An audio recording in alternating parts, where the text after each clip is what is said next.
Artinya apa? Nabi Ibrahim meninggalkan anaknya sejak masih bayi. Kemudian kira-kira usia 10 atau 11 tahun, ada yang menyebut 13 tahun mendekati balik, Ibrahim baru sambang gitu, Pak. Anaknya sudah agak sedikit dewasa, remaja lah. Tapi anaknya menjadi anak yang taat karena didikan ibunya. Tentu juga doa dari bapaknya. Jamaah yang dirahmati Allah, lah di luar dugaan jika kita panjangkan ceritanya, ketika Nabi Ibrahim sedang kangen-kangennya kepingin bertemu anak, kurang lebih 10 tahun ditinggalkan. Ketika bertemu sedang sayang-sayangnya bahagia, ternyata apa? Muncul perintah, ya kan, untuk menyembelih anaknya. Bisa kita bayangkan, Pak. Mungkin bagi kita, wah tidak mungkin ini ya. Dianggap itu apa? Mimpi bohong. Tapi sebenarnya di situ bukan.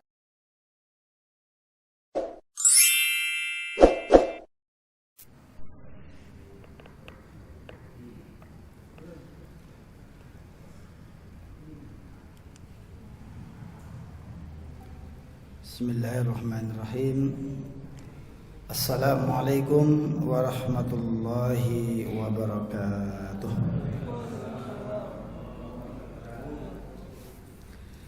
Alhamdulillah wassyukrulillah ala ni'matillah. La hawla wa la quwwata illa billah. Assalatu wassalamu ala rasulillah wa ala alihi wa sahbihi wa mawalah. Amma ba'du.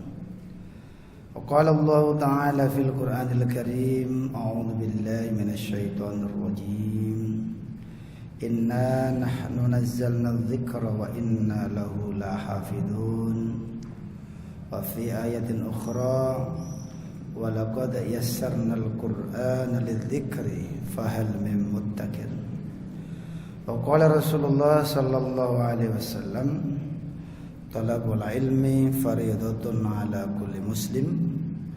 Wa fi haditsin ukhra khairukum man ta'allama al-Qur'ana wa 'allamahu. Shadaqallahul adzim wa shadaqa Rasulullah sallallahu alaihi wasallam. Bapak Ibu dan saudara sekalian jamaah salat maghrib yang dirahmati Allah. Alhamdulillah kita bersyukur kepada Allah Subhanahu wa taala karena sampai pada malam hari ini kita masih mendapatkan limpahan rahmat dan nikmat dari Allah, terutama adalah nikmat iman dan Islam yang masih ada dalam jiwa kita, dalam diri kita. Mudah-mudahan kita semua senantiasa istiqomah di hadapan Allah Subhanahu wa taala. Amin ya rabbal alamin. Jamaah yang dirahmati Allah, langsung kita lanjutkan pelajaran berikutnya. Bulan yang lalu adalah kita sudah membahas tentang surat Al-Baqarah, yaitu pembahasan yang ada hubungan dengan nama surat Al-Baqarah. Sekarang kita pindah ke Ali Imran, surat yang nomor 3. Bukan Al-Imran Pak ya, Ali Imran, keluarga Pak Imran. Jika Ali itu pakai alif lam, Ali itu artinya keluarga. Kalau pakai Aliyun itu artinya tinggi. Wallahu aliyun itu, innallaha aliyun, macam itu. Wa huwal aliyul adzim ya. Allah Maha tinggi kalau pakai ain. Kalau pakai alif atau hamzah, Ali, bisa Ali, bisa alu, bisa ala, tergantung posisi kalimatnya. Baik jamaah yang dirahmati Allah, surat Ali Imran surat nomor urut yang ketiga, kategori surat Madaniyah, surat yang turun di Madinah atau setelah Rasulullah hijrah ke Madinah. Terdiri dari 200 ayat. Jika Al-Fatihah 7 ayat, Al-Baqarah 286 ayat, Ali Imran 200. Sering saya sampaikan, jika panjenengan menghitung manual Al-Fatihah sampai An-Nas, itu ketemu jumlah ayat 6236. Namun pelajaran anak SD kita itu 6666. Kelebihan 700 ayat, Pak. Ya, pelajaran SD Bapak Ibu sekalian. Mungkin maksudnya supaya gampang dihafal gitu ya. Jamaah yang dirahmati Allah Subhanahu wa taala, surat atau ayat yang mengkisahkan tentang Ali Imran, tentang keluarga Pak Imran ini tertulis di ayat 34 ya. 35. Sebelumnya diawali ayat 33-nya. Sebelum ke 35 kita ambil ayat 33 dulu yang luar biasa itu kalimat-kalimatnya. A'udzu billahi minasyaitonir rajim.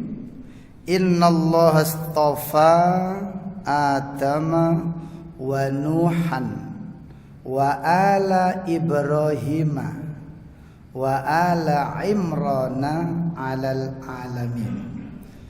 Di situ juga disebutkan ala Ibrahim, keluarga Ibrahim.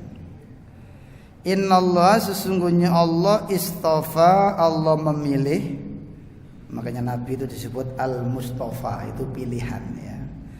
Istafa, Allah memilih Adama akan Nabi Adam, wa Nuhan dan Nabi Nuh, wa ala Ibrahim dan keluarga Ibrahim, wa ala Imrana dan keluarga Imran, alal alamina atas alam semesta. Di situ ada kalimat yang menarik, Pak. Ketika Allah menyebut Adam itu sendirian, disebut Adamnya saja. Nyebut Nuh juga sendirian, Nuh saja. Tapi ketika nyebut Ibrahim itu disebutkan keluarganya, ala Ibrahim. Ketika nyebut Imran juga disebutkan ala Imran, keluarga Imran. Jika kita urus satu-satu hikmahnya, pertama Allah menyebut Adam sendirian. Sebab ternyata istrinya Nabi Adam malah mengajak melanggar, Pak ya. Melanggar syariat saat itu yang sering disebut sebagai apa? Makan buah khuldi. Padahal ayatnya nggak pernah nyebut buah, pohon. Dan yang menyebut khuldi itu iblis. Janganlah kamu mendekati pohon ini, kan gitu larangannya. Baik. Kemudian anaknya Nabi Adam juga malah membunuh saudaranya. Sehingga di sini Adam disebut sendirian. Karena istrinya, anaknya melakukan pelanggaran. Nah, cerita yang beredar di telinga kita, cerita rakyat, Qabil itu membunuh Habil ya, biasanya kiai-kiai cerita apa? Karena rebutan perempuan. Nah, kan sering kan kita dengar gitu ya. Padahal dalam Quran tidak begitu. Quran itu menyebutkan di surat Al-Maidah mulai 27, bisa dibuka nanti. Jadi Qabil membunuh Habil itu karena iri kurbannya Habil diterima oleh Allah, sementara kurbannya Qabil tidak diterima oleh Allah. Namun yang beredar di masyarakat kita rebutan istri. Jadi kalau di zaman Nabi Adam itu berarti belum ada syariat menikah seperti sekarang, Pak. Karena nggak ada besannya, Pak ya. Kan nggak ada besannya Nabi Adam, kan nggak ada ya. Jadi menikahnya itu antar saudara ya. Dan tersebar di masyarakat kita. Qabil membunuh Habil karena masalah rebutan istri. Padahal ayat menyebutkan Qabil membunuh Habil karena iri, karena kurbannya Habil diterima oleh Allah, karena Habil kurban hasil pertanian yang bagus-bagus, sementara Qabil kurban dari binatang ternak yang buruk-buruk. sehingga ditolak, tidak diterima oleh Allah Subhanahu wa taala. Baik. Wa Nuhan, Allah menyebut Nuh sendirian. Karena ternyata apa? Istrinya Nabi Nuh juga kafir, tidak ikut beriman. Anaknya juga tidak ikut beriman, kafir. Dari situ bisa dibuat semacam kesimpulan, Pak. Jika ibunya itu kafir atau nakal, kemungkinan besar anaknya itu banyak dipengaruhi oleh sang ibu. Bapak itu kan rata-rata kan itu, Pak, P4 kan, pergi pagi pulang petang, cari nafkah, Pak ya. Kadang ada orang ke Panjen, kerjanya di Surabaya, di Malang. Jadi berangkat kerja, anaknya belum bangun. Pulang kerja, anaknya sudah tidur kadang-kadang ya. Sehingga apa? Anak ini lebih banyak dipengaruhi oleh sang ibu. Maka Nabi Nuh ini anaknya ikut ibunya. Jadi tidak ikut beriman dengan Nabi Nuh yang kita kenal dengan namanya Kan'an itu ya. Sementara Ibrahim, Allah menyebutkan ala Ibrahim. Allah menyebut keluarga. Jadi keluarga itu Pak minimal bapak, ibu, anak. Sebab Ibrahim soleh, anaknya soleh, istrinya solihah. Padahal kita tahu sendiri bagaimana kisah Ibrahim ketika meninggalkan Ismail masih bayi merah, Pak. Itu kan kisahnya panjang, Pak ya. Menarik itu kalau dibahas ya. Artinya apa? Nabi Ibrahim meninggalkan anaknya sejak masih bayi. Kemudian kira-kira usia 10 atau 11 tahun, ada yang menyebut 13 tahun mendekati balik, Ibrahim baru sambang gitu, Pak. Anaknya sudah agak sedikit dewasa, remaja lah. Tapi anaknya menjadi anak yang taat karena didikan ibunya. Tentu juga doa dari bapaknya. Jamaah yang dirahmati Allah, lah di luar dugaan jika kita panjangkan ceritanya, ketika Nabi Ibrahim sedang kangen-kangennya kepingin bertemu anak, kurang lebih 10 tahun ditinggalkan. Ketika bertemu sedang sayang-sayangnya bahagia, ternyata apa? Muncul perintah, ya kan, untuk menyembelih anaknya. Bisa kita bayangkan, Pak. Mungkin bagi kita, wah tidak mungkin ini ya. Dianggap itu apa? Mimpi bohong. Tapi sebenarnya di situ bukan mimpi ya, tapi perintah. Ujian dari Allah untuk Nabi Ibrahim. Ketika kita menyayangi anak, menyayangi istri, pokoknya sifatnya materi lah. Berani nggak ketika kita diperintah oleh Allah untuk mengorbankan apa yang kita cintai? Jadi sekarang Ismail kita itu banyak, harta, jabatan, itu Ismail kita saat ini, Pak ya. Baik. Jadi Ibrahim di sini Allah menyebut keluarga karena bapak, ibu, anak semuanya solih solihah, taat kepada Allah Subhanahu wa taala. Kemudian dilanjutkan wa ala Imrana, dan keluarga Pak Imran. Jadi Imran ini bukan nabi, bukan rasul, tapi orang soleh, lalu nama dan keluarganya diabadikan oleh Allah sebagai nama surat. Sama dengan surat nomor 31 Pak Luqman. Pak Luqman bukan nabi, bukan rasul, tapi namanya diabadikan oleh Allah sebagai orang soleh. Di situ disebutkan bagaimana pesan-pesan Luqman kepada anak-anaknya, kepada anaknya ya. Baik. Nah, Pak Imran ini sudah wafat ketika istrinya sedang mengandung, Pak. Bu Imran sedang mengandung ya. Alal alamin, jadi 4 nama tadi, Nabi Adam, Nabi Nuh, keluarga Ibrahim, keluarga Imran, oleh Allah dijadikan sebagai contoh teladan. Maksudnya alam semesta ini adalah manusia. manusia yang mengelola alam semesta. Langsung ke ayat 35-nya, id qalat imra'atu Imrana, ingatlah ketika Bu Imran, istrinya Pak Imran. Id qalat, ingatlah ketika berkata imra'atu Imrana, istrinya Pak Imran. Tahu Bu Imran ya, di sini enggak disebutkan namanya. Rabbi, wahai Tuhanku, ini sesungguhnya aku, isi perkataan atau doanya itu, nadartu, aku telah menadarkan laka kepadamu ma sesuatu fi batni, dalam kandunganku.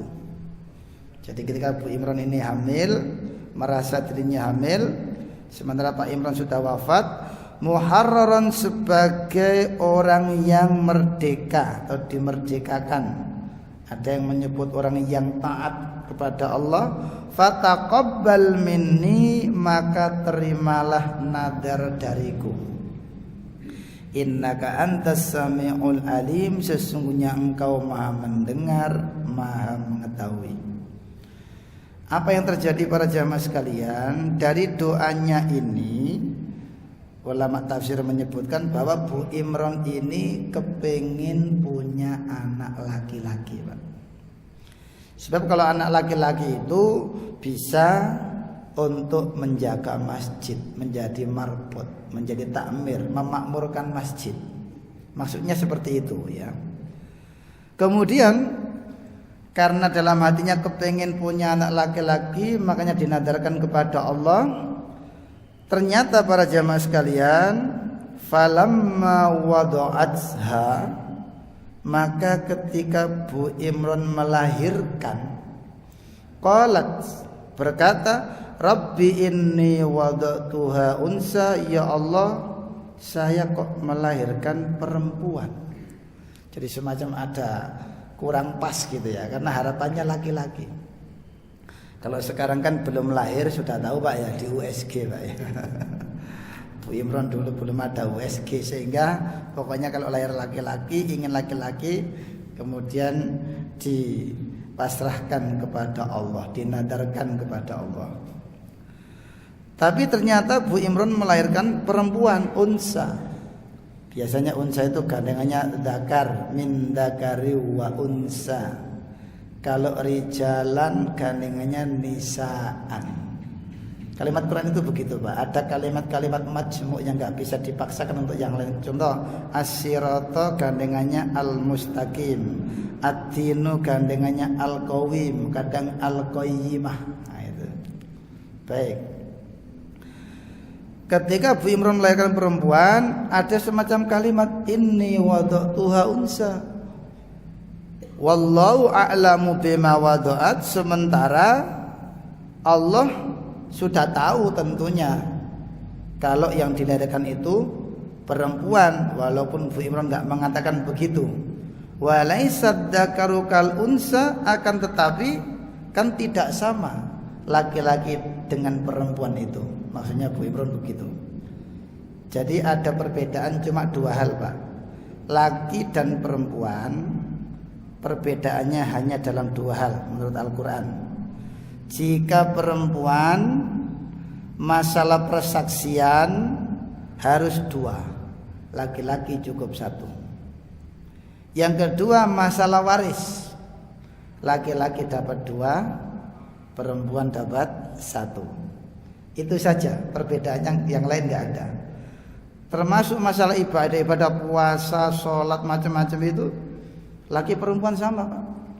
Jadi seperti bapak-bapak mau ke masjid jamaah, itu ibu-ibu kalau punya kesempatan tidak ada repot, mestinya juga jamaah. Karena sama dalam hal ini, hukumnya sama sebenarnya. Memang sebagian ulama masih ada yang menyebut bahwa perempuan lebih baik sholat di rumah di zaman Rasulullah. Ya umpama dihubungkan dengan kondisi Pak ya, saat itu masjid jauh, padang pasir, banyak binatang buas, macam-macam lah. Secara keamanan tidak aman wanita kalau ke masjid, apalagi sendirian. Tapi sekarang kan komplek perumahan aman, kanan kiri tetangga aman, ke masjid aman, bahkan bisa bawa mobil, bisa jalan santai.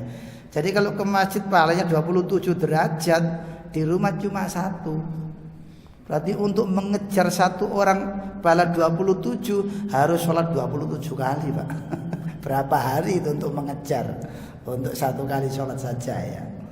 Jadi sekali lagi untuk masalah ini tadi ya memang masalah hukum ya mesti ada perbedaan. Tapi jika diangen-angen Pak ya, kalau perempuan di rumah tidak ada kesibukan, tidak ada kerepotan, ya enak ke masjid. Di masjid bisa silaturahim dengan yang lain, ada taklim juga. Kan banyak sekali kelebihan kalau ke masjid. Jamaah dirahmati Allah, jadi 2 hal itu ya. Sekali lagi masalah perempuan dan laki-laki beda cuma 2 hal. Jika masalah persaksian, perempuan harus 2, laki-laki cukup 1. Jika masalah waris, laki-laki dapat 2, perempuan dapat 1. Wa inni sammaituha Maryama, dan sesungguhnya aku memberi nama dia Maryam.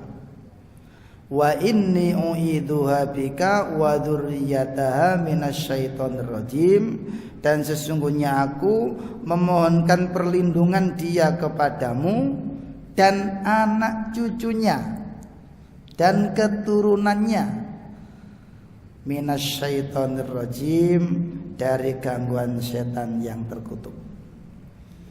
Jadi gini Bapak Ibu sekalian, jika kita kemudian umpama loncat ke surat yang lain, ke ayat yang lain, doanya Bu Imron kepingin punya anak laki-laki ndak keturutan, tapi dikabulkan oleh Allah punya cucu laki-laki. Nabi Isa jadi nabi malahan, tapi tidak disebutkan ketika Bu Imron punya cucu itu masih hidup apa sudah wafat, tidak disebutkan ya.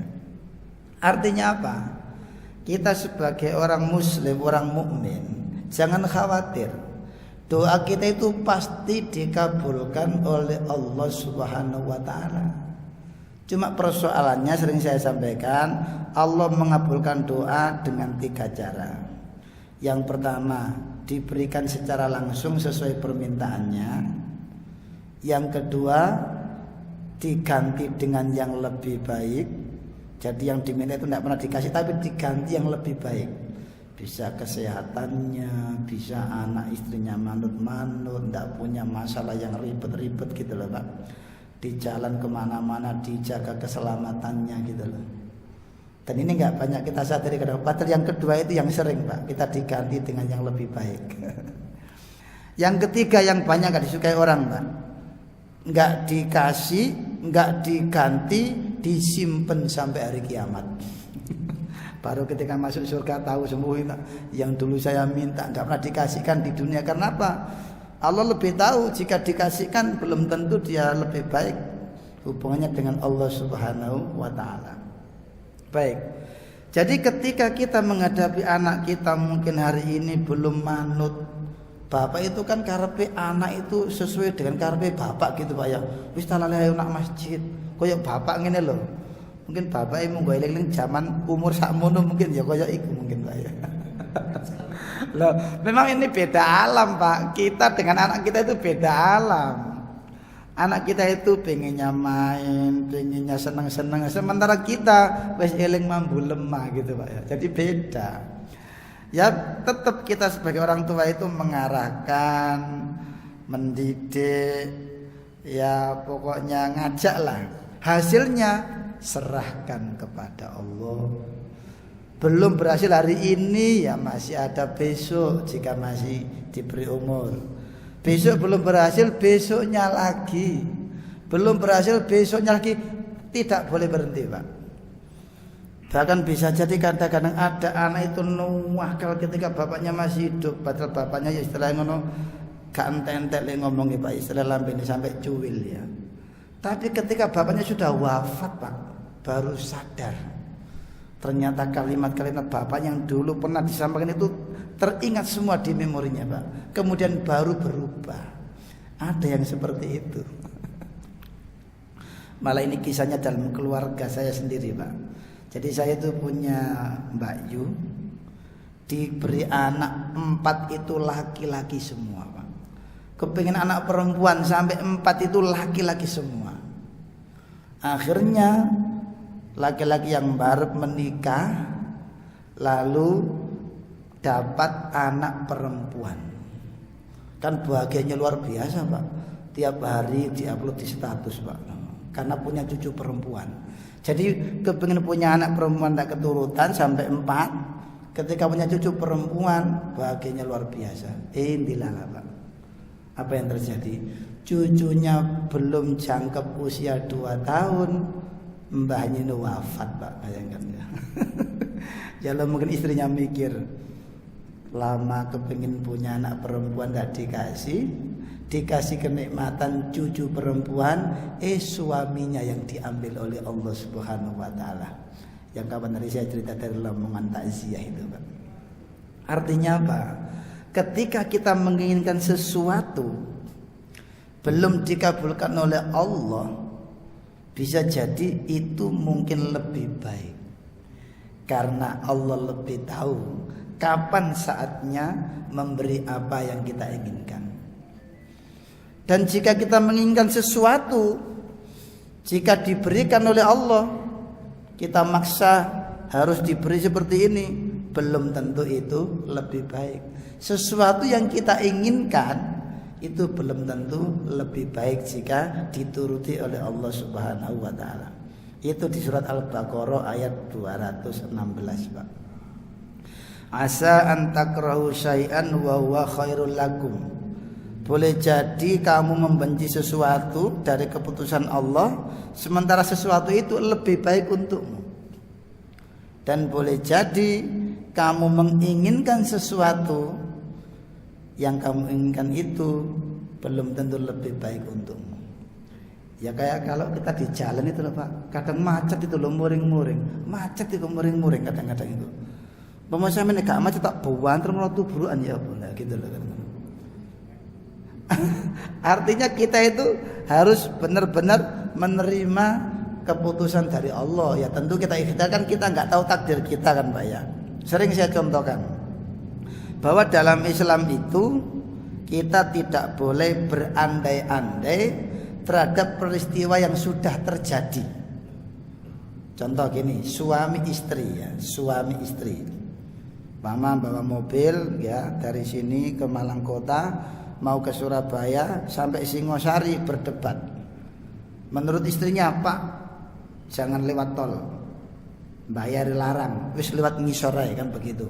Jadi bapak gak lewat tol ae, masih bayar gak apa-apa, yang penting cepat nyampe kan begitu. Debat di situ. Kesimpulannya bapaknya yang maksa lalu lewat tol kan. Wis pokoknya istrinya kalah lah, bapaknya lewat tol. Akhirnya di tol itu macet, Pak. Maka istrinya kan merasa menang loh, gak nganten mbek aku sampean. Lewat tol macet toh, ada kemacetan. Nek sampean monggo nurut aku wis lewat ngisor, gak bayar, gak macet. Lah, ini adanya bapak ini bijaksana bisa ngomong loh. Kalau kita lewat bawah umpama nuruti sampean, kalau dinuruti saya kan macet. Alhamdulillah. Seandainya umpama bisa jadi kita lewat bawah bukan macet, kecelakaan. Artinya dalam Islam kita tidak boleh berandai-andai terhadap peristiwa yang sudah terjadi yang kita alami. Sebab di situ ada dua makna. Pertama, ketika kita mengandai-andai sesuatu yang sudah terjadi, wah mestinya tadi gini supaya tidak gini lah. Pertama, kita seakan-akan tidak menerima takdir Allah, tidak terima dengan keputusan Allah. Itu yang pertama. Yang kedua, ketika kita mengucapkan pengandaian tadi, padahal itu sudah terjadi dan itu putusan Allah, kita mengatakan seandainya begini-begini, berarti pahala kita hilang, Pak. Contohnya gini, Mama, saya janjian dengan Pak Sardikan, ketemu di rumahnya. Lalu saya berangkat dari Malang ke sini kan jauh, Pak. Saya nyampe rumahnya, Pak Sardikan lupa, pergi sendiri, lupa kalau punya janjian dengan saya. Lah kemudian sampai rumah saya ngomong, ngerti ngono gak rene Bapak. Lah ngerti ngono kan sering kita mengucapkan ngerti yang ngono gak rene. Lah Padahal tadi kita berangkat itu berdoa bismillah. Berdoa keluar rumah bismillahirrahmanirrahim, la haula wala quwata illa billah. Doa naik kendaraan subhanalladzi sakhkhara lana hadza wa ma kunna lahu muqrin. Berarti kan kita niatkan ibadah itu Pak karena Allah. Jadi ketika nyampe rumahnya Pak Haji Sardi kan enggak ketemu, kita enggak boleh ngersulo, enggak boleh nelongso. Wah ngerti yo gak rene. Itu bisa hilang gitu pahala itu Pak. Artinya apa ya, kita syukuri alhamdulillah gak ketemu tak gawe dolin. Artinya kita tidak boleh ngerti yang ngono gari ini, itu tidak boleh Pak gitu Pak. Karena itu tadi persoalannya yang pertama seakan-akan kita gelo, tidak menerima, tidak terima dengan keputusan Allah. Yang kedua pahala kita bisa hilang. Contoh yang lain Pak, ketika kita berangkat dari rumah kerja Pak ya. Dari rumah itu kan pakai motor keluar bismillah assalamualaikum lah. Ketika di jalan menuju tempat kerja Pak, usahakan kondisi itu kondisi tetap ibadah. Artinya apa? Di jalan, diselip orang, di klakson orang, jangan marah Pak. Biasa kenapa? Hubungan kita dengan Allah. Kan kadang-kadang ada lampu merah ya. Abang isuwe kayak kudu misu-misu kadang-kadang itu kan. Berarti itu pahalanya hilang. Ketika kita awalan kita itu karena Allah, di jalan kita tergoda sehingga marah, sehingga berbuat sesuatu yang kemudian ucapan kata-kata kotor itu, pahala kita hilang Pak. Contohnya gini, contoh lain, ketika kita sholat Pak ya, Allahu Akbar, sedang khusyuk-khusyuknya loh Pak. Ada sebelah kita itu HP-nya muni dangdutan Pak umpama. Wis mari muni dangdutan diterima telepon bawanter Pak. Lalu kita sholat titenono kuliah aku mari tak omeng lah.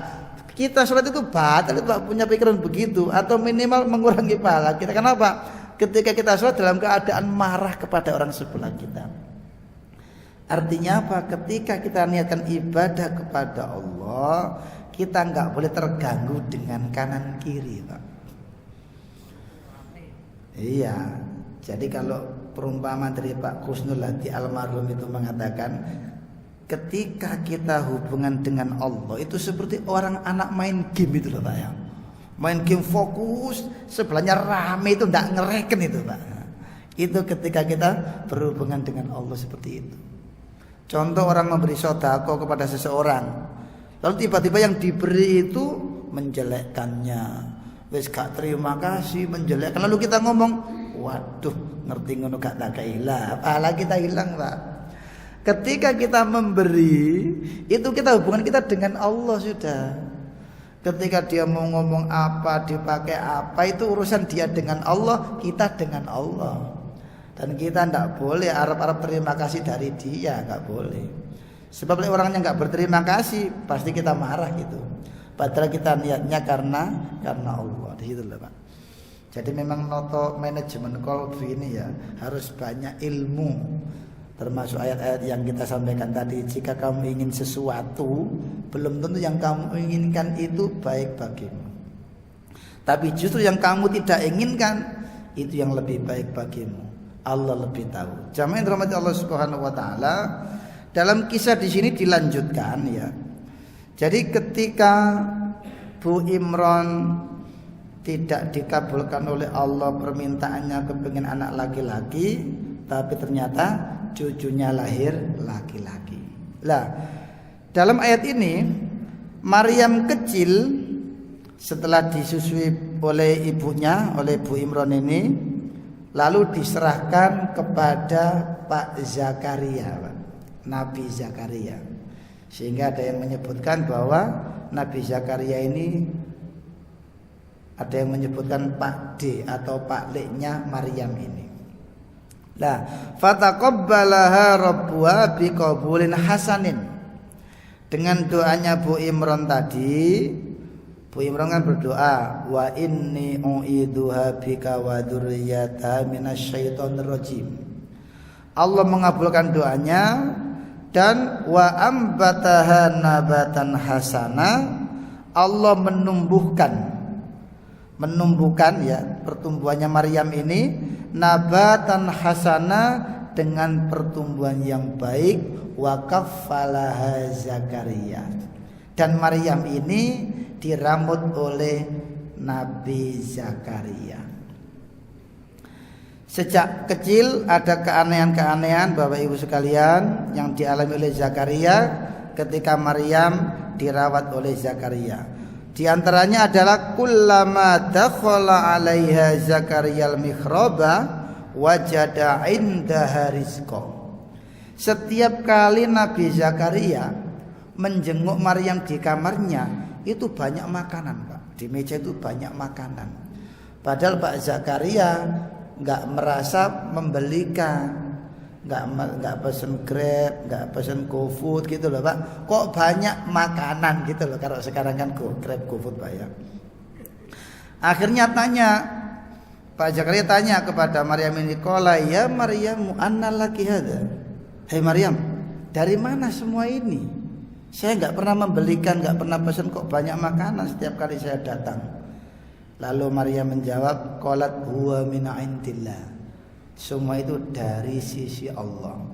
Lah kalimat ini Pak, kemudian penafsiran berbeda pendapat gini.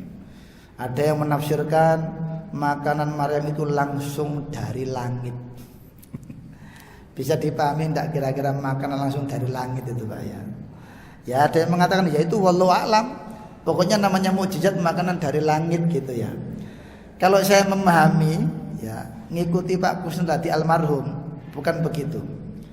Jadi Maryam itu sebagai gadis yang taat, yang solihah, sehingga kalau punya tetangga kanan kiri itu pada seneng gitu loh.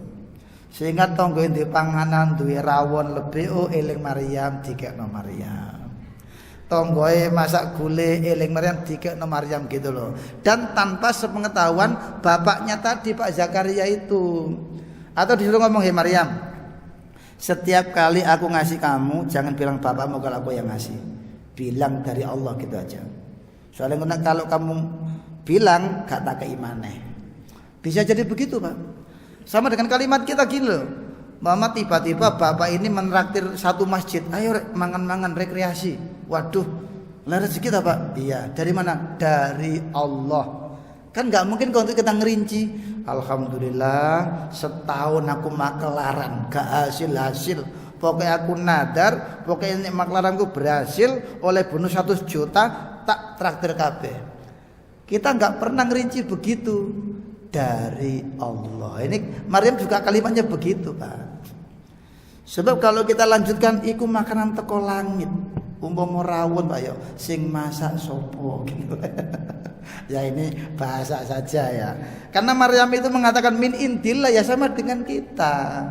Ketika dapat rezeki banyak atau sedikit ditanya orang kok tiba-tiba neraktir wong sak masjid dijak rekreasi. Oleh rezeki itu kan Pak dari Allah. Padahal luar biasa itu nih botanginya Pak ya. Jual sana nggak payu-payu. Tapi dalam hatinya nadar. Pokoknya gini awal komisi tak traktir orang sak masjid. Ketika ditanya dari Allah. Memang begitu kalimat orang Islam. Kalimat orang beriman seperti itu. Baik. Jadi jika difahami itu makanan dari surga, ya monggo. Tapi yang jelas kalimat ini sama dengan kalimat kita. Jika kita ditanya rezeki itu dari Allah. Innallaha yarzuqu may yasha bighairi hisab. Sesungguhnya Allah memberi rezeki kepada siapa saja yang Allah kehendaki. Lah, jika disambung ayat berikutnya memang sudah tidak ada kalimat Ali Imran tadi, tapi di sana ketika Pak Zakaria merawat Maryam kecil ini tumbuh dengan sehatnya, dengan taatnya, solihannya. Akhirnya Pak Zakaria kepingin punya anak sendiri Pak. Waktu itu belum punya anak itu. Sehingga di ayat berikutnya itu Pak Zakaria selalu berdoa kepada Allah. Padahal umurnya sudah sepuh. Sampai-sampai Pak Zakaria sendiri menyebut istrinya itu sudah mandul. Tapi ketika berdoa suatu saat tiba-tiba didatangi malaikat Jibril, "Hei Zakaria, cukup doamu. Doamu akan dikabulkan oleh Allah bahwa kamu akan punya anak laki-laki." Malah kaget Pak, lu sing temen lho. Wong njaluk dikai malah kaget Pak. Artinya apa? Ya logika dia, istrinya mandul, dia sudah tua. Tapi jika Allah yang berkehendak, tidak ada yang tidak mungkin. Tapi di ayat berikutnya memang ada syaratnya, Pak. Pak Zakaria dengan istrinya itu selalu yusari'una fil khairat, menyegerakan berbuat baik. Tentunya tidak putus berdoa para jamaah sekalian. Makanya dari kisah ini Pak, kadang-kadang apa? Kalau ada orang tidak punya anak, golek pancingan, ngadopsi Pak. Itu kasihnya Nabi Zakaria begitu. Jadi meramut Maryam, akhirnya doanya dikabulkan, punya anak sendiri. Orang Jawa kan suka ngebunga-bunga gitu Pak ya. Atau nanti ada yang lain masalah puasa juga. Nabi Zakaria itu ketika tidak percaya, wahai Jibril, apa tandanya nanti kalau istriku itu hamil? Wong mandul sudah tua, saya sudah tua. Apa tandanya supaya saya percaya? Nanti kalau istrimu hamil, kamu nggak bisa ngomong 3 hari, kecuali pakai isyarat lah, itulah Pak. Ada yang mengartikan, oh saya sergo poso supaya dikabulkan oleh Allah. Sing mandul dadi subur itu diantaranya ada yang menafsirkan begitu. Sing lanang sergo poso, sing wedok sergo poso, termasuk poso ngomong. Artinya apa? Ya ojo ngomong sing elek-elek gitu loh Pak, maksudnya itu. Baik, sudah terdengar suara adzan. Insya Allah kisah tentang Ali Imran ini cukup 1 pertemuan Pak. Sudah selesai, nanti kalau An-Nisa itu buahnya. Monggo kalau ada pertanyaan Pak atau menambahi kisahnya, monggo. Oh nggih, monggo Pak. Oh nggih, biar dengerin.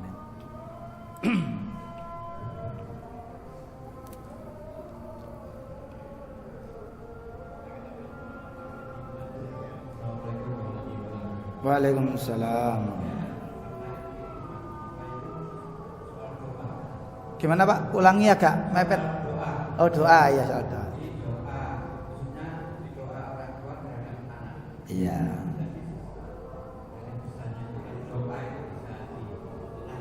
Iya, bisa diganti, ditunda.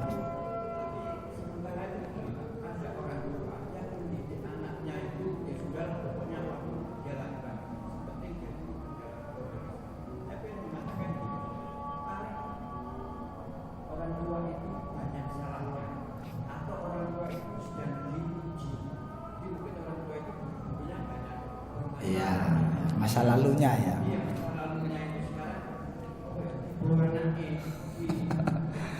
Iya, hukum karma gitu Pak ya.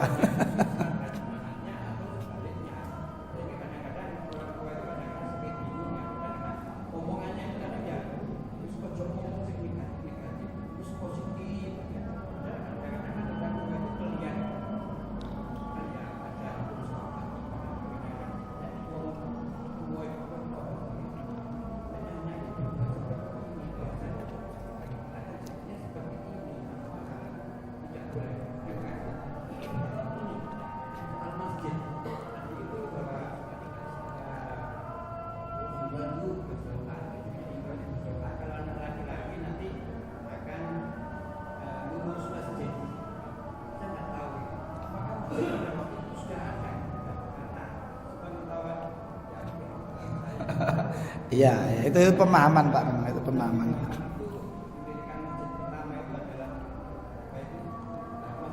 Iya, iya. Iya, iya. Baik. Jadi yang pertama sering saya sampaikan Pak. Jadi dalam keluarga itu suami ujian buat istri, istri ujian buat suami, anak ujian buat orang tua ujian buat anaknya.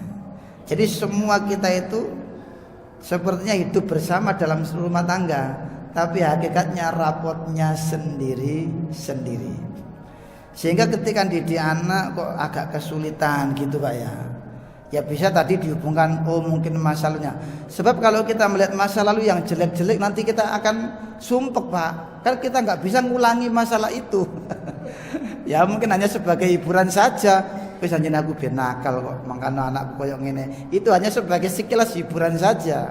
Tapi kan Allah itu hanya menilai prosesnya, tidak melihat hasilnya. Sekali lagi, hasil itu serahkan kepada Allah Subhanahu wa ta'ala. Yang jelas kita itu mengalami masa saat ini, kita nggak bisa kembali ke masa lalu gitu loh Pak. Tadi kan saya sampaikan, Nabi Nuh saja dalam tanda kutip, jika dianggap gagal mendidik anaknya berarti gagal. Tapi kan tidak mungkin kalau Nabi itu tidak maksimal mendidiknya, kan begitu. Buktinya Nabi Nuh berhasil mengajak umatnya kan naik perahu, sementara dalam tanda kutip tidak berhasil ketika mendidik anak dan istrinya. Bukan berarti tidak berhasil, itu adalah apa? Prosesnya. Jadi kita ini mendidik istri kita, mendidik anak kita, yang dinilai oleh Allah itu prosesnya. Kita beri makanan yang halal, kita didik yang benar gitu loh Pak. Hasilnya kita serahkan kepada Allah. Jika menjadi baik ya alhamdulillah bersyukur. Jika belum berhasil baik ya masih sabar. Bisa jadi ketika kita wafat Pak, baruan itu jadi baik. Kata tadi saya sampaikan begitu. Yang kedua, masalah penafsiran diserahkan kepada Allah untuk ngurus masjid, itu tafsir Pak, tafsir ya. Artinya apa? Kalau orang laki-laki itu kan bisa banyak hal Pak. Apalagi zaman jahiliyah. Jahiliyah itu kalau ada orang melahirkan anak perempuan itu aib luar biasa Pak. Dianggap kelemahan yang luar biasa, sehingga apa? Kadang terus dibunuh, anaknya itu dikubur hidup-hidup. Tapi laki-laki saat itu apa? Hobinya itu perang, berburu binatang ke hutan gitu loh Pak. Sehingga laki-laki itu benar-benar menjadi dambaan, menjadi harapan gitu Pak. Itu pemahaman aja kalau diharapkan untuk kemudian membangun masjid. Sebab kalau masalah masjid kan sudah ada sejak zaman Ashabul Kahfi, itu ada sebutan istilah masjid Pak, dalam Quran itu. Termasuk Nabi Ibrahim sendiri kan begitu kan. Nabi Ibrahim kan membangun Ka'bah itu kan sudah ada pondasi Ka'bah itu. Disebut di situ kan Masjidil Haram. Padahal belum ada